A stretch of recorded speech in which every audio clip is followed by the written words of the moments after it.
Welcome, welcome, welcome. Listen, I know it's been a while. I know it's December, and I know it's probably time for a pep talk. Dr. McGee here. Listen, principal on sabbatical, looking to inspire, looking to serve, and looking to transform the principal experience, the leadership experience of principals in schools. But I really focus on leaderships, and I believe everybody's a leader. So I'm really giving a pep talk to anybody who's a leader. That's who this pep talk is for. Anybody who is a leader. And if you are a principal, yes, you are a leader. If you are a district representative, you are a leader. If you're a teacher in a classroom, you are a leader. If you're a parent, you're a leader in your household, leaders in the community. This is for you. And sometimes we just need a pep talk because the work that we do oftentimes can feel super lonely. It shouldn't, but oftentimes it does because most people don't understand the seat that you sit in. So, as a principal, high school principal, middle school assistant principal, elementary principal, I've been through all the levels in leadership, and I love leadership to a high degree. Sometimes it drives me crazy, but guess what? Somebody has to do it. So this is what we're doing, a pep talk, man. And it's December. And so what's the pep talk for December? Last week I did a video. A word of the week was momentum. And I'm like, yo, that has to be the feel, the spirit of this talk, of this pep talk. So momentum. And one of the things I said in the video was momentum is something that it's a physics term and something that you get from doing something consistently over and over, and you build up this velocity and you start rolling and moving and you're making progress forward. You're making progress forward. And oftentimes when you develop momentum, there's a moment that caused you to make that first step, take that first stride, so that you can get the momentum to keep moving forward. Now, those of us that are in schools, those of us that are in school districts, those of us that are in classrooms, you gotta get on your momentum. You gotta catch that momentum. And there's a moment that it happens. So this video, this pep talk isn't really about momentum. It's really about staying the course. So the momentum is happening. How do you stay in this perpetual forward progress of momentum? Your classroom is working. Boom, boom, boom. You're in sync. Boom, boom, boom. You're getting through the curriculum. Boom, boom, boom. Getting through your lessons and your units. Boom, boom. If you're a principal, your vision is being established and you're having successful staff meeting after meeting, then the PLCs, then the department meetings, and you're in sync and it's moving. And then guess what? We're coming around break where a lot of times your momentum can be disrupted. Even though you might need the break, the momentum might get disrupted because of the break. Now, this is one of the things as leaders we really have to deal with. And in order to maintain your wellness, in order to maintain your sanctity, and in order to make sure that you don't burn out, we have to figure out how to really manage this balance between momentum and break. Momentum and break. And during our break, we are in charge of keeping the momentum going. So how do we do that? We got to find that moment that's going to allow us to keep the train moving forward, even during the break. So I'm not saying that you totally pull off. I'm not saying you totally unplug. I think that you should unplug during the holidays, 1,000%. But when you lead with your vision and you keep your vision in front of you, that allows you to maintain a high level of momentum. So, we do words of the week. Whenever there's a word and you keep it in front of you, whenever there's a vision and you keep it in front of you and you can see it, it creates that moment to say, this is where we're going. We won't be derailed just because we took a break. Do not get derailed because you took a break. That's the biggest piece of our pep talk this week. You have to stay the course. Shout out to Malik Hall, Coach Malik Hall, for saying, "Hey, I need a pep talk about staying the course." Staying the course, and this idea of momentum works with that. So you need to stay the course. Don't try to jump into what was working or what happened last year in January, and let that derail you. One way to stay the course, you gotta stay in your vision. You have to stay in your mission, and you gotta stay in your purpose. And looking at last year is super helpful. Don't get me wrong. I don't want you to think that, when I say don't look at last year in January to see what's going on, don't let that hinder you if it didn't work. Yes, you absolutely need to look at the calendar in January to see all the different events that's happening in January, all the different cyclical events, decisions, meetings that are coming up so that you can be ahead of the game. This is how you maintain that perpetual momentum. This is how you stay the course. So the role in staying the course is looking at you as a leader going up on that mountain or going in your office. Let me stop being so allegorical, right? Go into your office, look at January from last year, or look at December. How did you end December?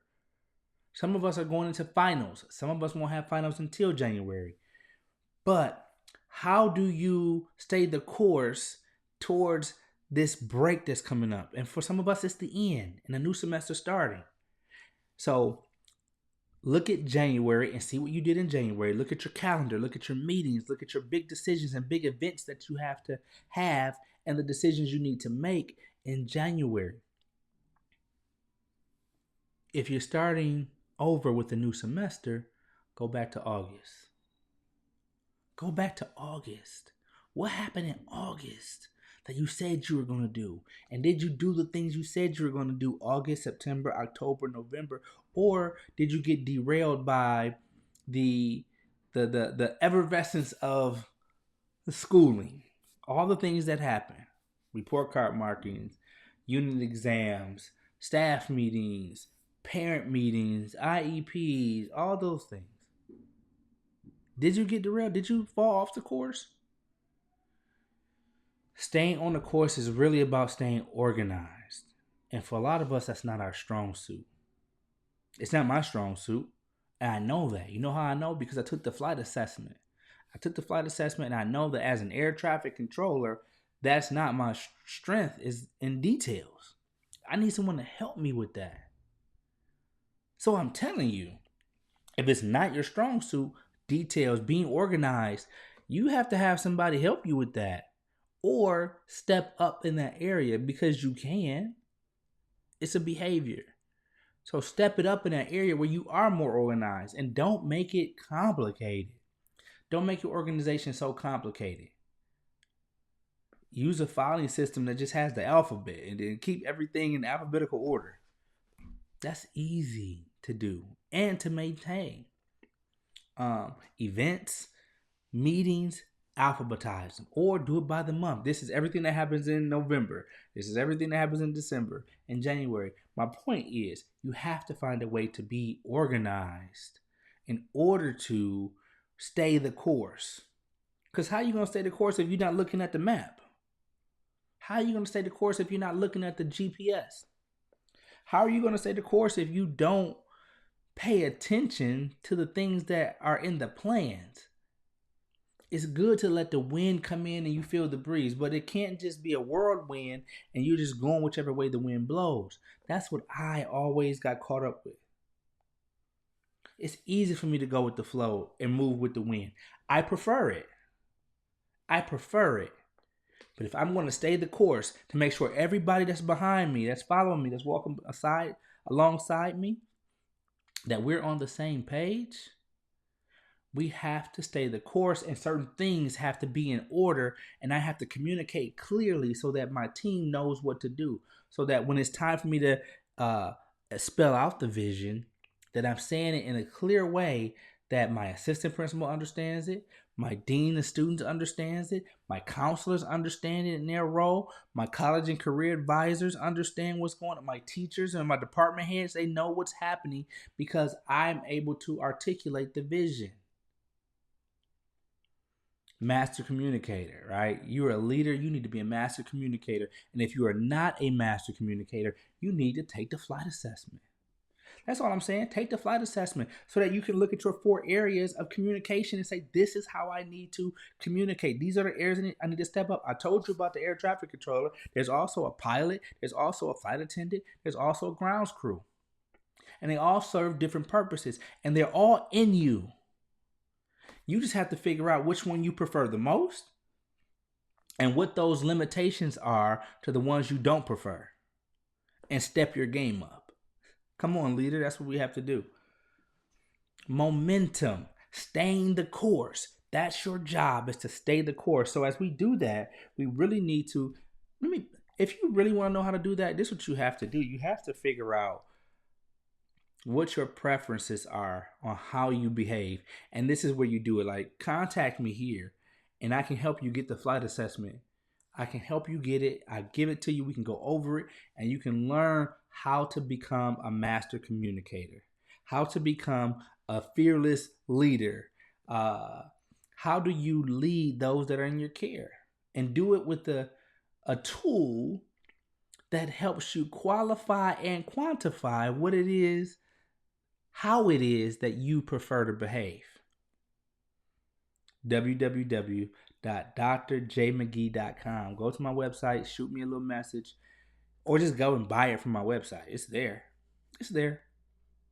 All right, if it's not, let me know, but I'm pretty sure it's there. You can go buy it, get you a flight assessment, and then you have all the information you need. All the information you need. You don't even need me to come in as a coach to help you out, but it's there. And if you do need me to come in as a coach and help you out, I have some availability. I think right now I do. So take me up, or do it yourself. Do it yourself. That's what we're on. That's what we're on. So as we stay the course, as we gain momentum, I want to share this with you real quick. My man Tony Robbins says, success comes from taking the initiative and following up, persisting, eloquently expressing the depth of your love. And here's where it gets tight. What simple action could you take today to produce a new momentum towards success in your life? I talked about momentum being where there's a moment. There's a moment where change happens. The break that's coming up may give you that moment because you have a moment of clarity. You have a moment to reflect. And I'm big on reflection. So let's go back and reflect, revisit our core values, beliefs, purpose of what we're doing for the year, and get us back on course in January for either the new semester or just for the new year. Because once finals are over, you have to lead those people into what's to come and what's next. And it's on you. This is your pep talk. Stay on the course and find that moment in momentum to help push you forward. Hey, man, this is Dr. McGee, man. I love you guys. I love leadership. I love helping and serving. Let's continue to transform, serve, and inspire those that are in our care and break down those barriers so that we can have great relationships with students and scholars, and that we're not fighting amongst each other because we're all on the same team doing this work together. Let's make it a great day. It's time for a pep talk.